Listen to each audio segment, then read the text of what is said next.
Hi friends, welcome to rupees kitchen. இன்றைக்கி பார்த்திங்கன்னா already இது வந்து வுட் ஒர்க்கு ஃபுல்லாக பண்ணியிருக்கு வீட்டில்.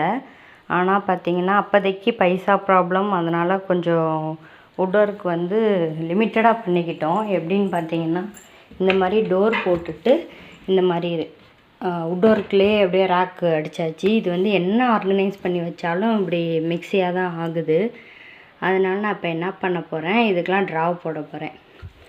இதுங்க இன்னொன்று, இது வந்து ஃப்ரண்ட்டில் உள்ளதை தான் எடுத்து யூஸ் பண்ண வேண்டியதாக இருக்குது. அந்த பின்னாடி உள்ளதை எடுக்கணும் அப்படின்னா இது எல்லாத்தையும் எடுத்து கீழே வச்சுட்டு திருப்பி அதை வந்து எடுத்து யூஸ் பண்ண வேண்டியதாக இருக்குது. அது ரொம்ப கஷ்டமாக இருக்குது ஒவ்வொரு வாட்டியும் அந்த மாதிரி பண்ணுறதுக்கு.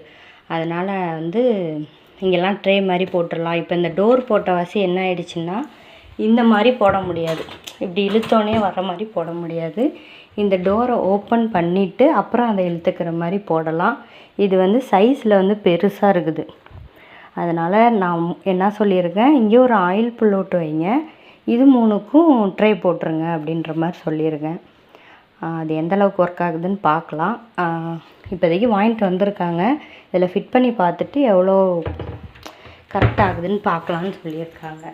அதுக்கு ஆயில் புல்லோட்டு அது இங்கே இந்த 3 கண்டெய்னர் என்னது ட்ராவு. அப்புறம் இந்த ஏரியாவுக்கும் வந்து உள்ளார ஒன்றும் இல்லை, இந்த ஒரு வுட் ஒர்க்கு பலகை தான் இருக்குது நடுவில். அதனால் அங்கேயும் இதே போடுங்கன்னாச்சு. இது வந்து இந்த சேனலு. இது எப்படி அவங்க ஃபிட் பண்ணுறாங்க என்னன்றதை நான் அப்டேட் பண்ணுறேன். Bye friends.